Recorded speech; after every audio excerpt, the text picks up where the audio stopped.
Strange and Scary Mysteries of the Month, June 2017. Strange and Scary Mysteries of the Month is a compilation of the weird, disturbing, and downright baffling stories currently happening in our world. From UFOs and serial killers to ancient sites, mysterious creatures, and even ghosts. These are the Strange and Scary Mysteries of the Month for June 2017. Number 5. Mysterious Jane Doe. Case solved. On April 1st, 1990, a young woman walked across a scenic stretch of the Pacific Coast Highway at 10 p.m. The long and busy road sat next to a public beach, and while crossing, she was hit by two cars, a Mazda MX-6 and a Lincoln Continental. The crash broke her neck and she died instantly. When she was found, she only had a room key and ring on her finger that was fashioned from her own hair. At first, investigators were stumped about who she was. Then two men came forward saying that the girl's name was Andrea. The first man had met her while hitchhiking and they managed to get into the same car. She told him she was from Virginia and moved to California to find her biological parents. The second man said when he met the girl, she was hungry and without any money, so he allowed her to stay overnight inside a spare bedroom in his home. He then took her to a Goodwill to buy a change of clothes, gave her some money and food, and then they parted ways. She also told this man that she was adopted and her parents were a celebrity couple, but didn't know who they were. The next he heard of her was in the news. She was still wearing the black dress and pink shoes she bought from the Goodwill. Despite the information given by the guys she met, the case grew cold and her file sat for 27 years. Every now and then, investigators would pull it out and try and see if they could identify her using advancements in technology, but nothing worked until now. At the start of 2017, the National Missing and Unidentified Persons System worked with the FBI on a new fingerprint analysis project, and Jane Doe's file was included. It was found she was 26-year-old Andrea Cooper from Fairfax, Virginia. According to her family, she suffered from manic depressive disorder and used drugs. The last they heard of her was months before her death when a friend of hers called her parents and said she was okay. Her family is grateful they finally have closure and an answer to what happened to their daughter after 27 years of silence. Number 4. Avril Lavigne, dead and replaced by doppelganger. This news isn't new. In fact, it first made the rounds in 2012, but more recently, information about the alleged death of the complicated singer emerged again, sending the news spiraling on Twitter. Breaking into the music scene in the early 2000s, singer Avril Lavigne was once known for her edgy punk aesthetics. But by the mid-2000s, she abruptly changed her image and turned into a pop-rock teeny-bopper singer, shocking fans. Rumors of her death started on a Portuguese blog titled Avril Está Morta, meaning Avril is dead, back in 2012. The following years then saw an increase in fans gathering evidence that she did die back in 2003 and that her record label decided to cover it up. This is where her doppelganger and supposed best friend, Melissa Vandella, comes in. Melissa serves as the singer's double. She was hired by the studio to help Avril fend off the paparazzi at the height of her career because the singer couldn't handle the attention. After the death of her grandfather, whom she was close to, Avril supposedly couldn't handle it, hated being famous, and ultimately killed herself. Then Melissa Vandella took over, and hence the difference in her musical style and look.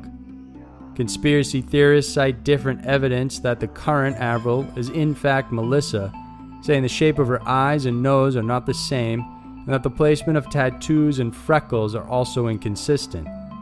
Her voice is noticeably different, which would also account for the change in style in order to help cover that up. Fans have also compared her old handwriting and one from this year in a snap she shared, and there's no doubt they're dissimilar. It may seem far-fetched, but if Melissa was already fooling people into thinking she was Avril, then it's not that far of a stretch to see record execs, possibly even making a deal with her family, that they would continue to pretend she was alive, creating music, in order to keep cashing in on her. Number 3. The Maryvale serial shooter finally arrested. For years, residents of Phoenix, Arizona, in a little neighborhood called Maryvale, lived in fear as an unknown serial shooter made the rounds in the area. The killer picked random victims, shooting them for no reason at all, and it was only this past month when a suspect was finally named and apprehended. Aaron Saucedo is a 23-year-old whose first victim was his mother's friend, 61-year-old Raul Romero. Romero was dating Aaron's mother and was shot several times in his driveway in August of 2015. By January 2016, Aaron escalated and picked off random strangers, stalking them at night and opening fire. The first was 22-year-old Jesse Olivas, who was shot to death while walking on the sidewalk. Another 16-year-old boy who was also killed while walking on the sidewalk happened in March. The following night, a man was shot while standing beside his vehicle, but luckily, he survived. Between April and June, Aaron killed 8 more people, which included 3 women and 1 12-year-old child, so no one was safe. The majority of these murders took place in the neighborhood of Maryvale. Witnesses and tips from residents started pouring in, and a sketch was created and released. Although another suspect was being eyed for one of the killings, Aaron's involvement to the other deaths was brought to light after he was booked for Romero's death on April 19th. It was found that he drove a BMW 5 Series sedan, which was pointed out by witnesses during the shooting. He also owned the same weapon, confirmed through the ballistics that killed Romero, and he matched the sketch that was released by police. Number 2. 7,000 bodies buried on Mississippi campus. 7,000 is a staggering number of dead bodies to find, but that's exactly what was uncovered at the University of Mississippi Medical Center. Experts first found signs of the bodies when they were constructing a road and uncovered 60 coffins.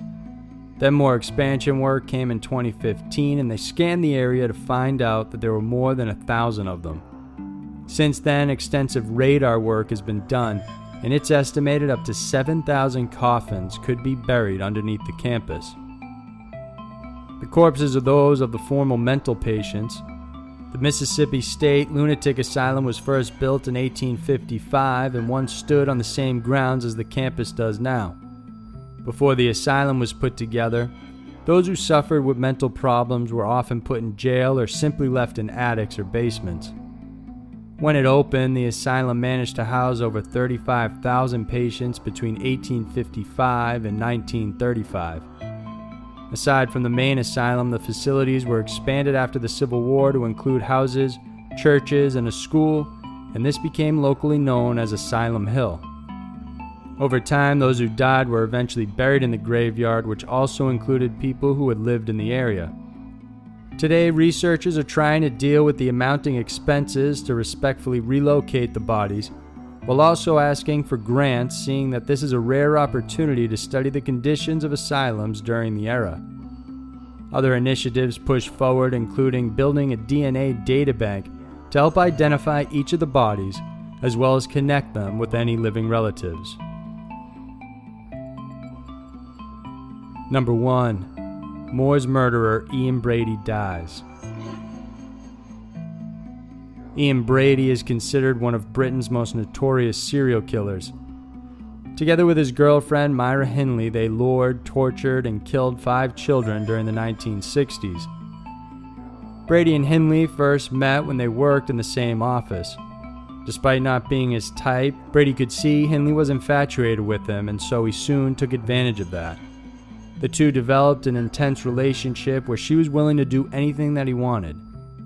With an obsession with sadism and Nazism, Brady expressed his desire to kidnap and rape Pauline Reed, to which Hindley willingly agreed to help him without hesitation. It was Hindley who lured the girl, asking for her help to find a missing glove. When she had her alone near their car, she was then raped and killed by Brady. In October of 1963, they lured 12-year-old John Kilbride from the market. He was also raped and strangled with a piece of string. Months later, Keith Bennett disappeared while heading to his grandmother's home, and his body has never been found. The couple then picked up 10-year-old Leslie Ann Downey. She was brought back to Henley's home, where she was made to pose for pornographic images and then raped before being killed. The couple possessed a 16-minute recording of the entire encounter.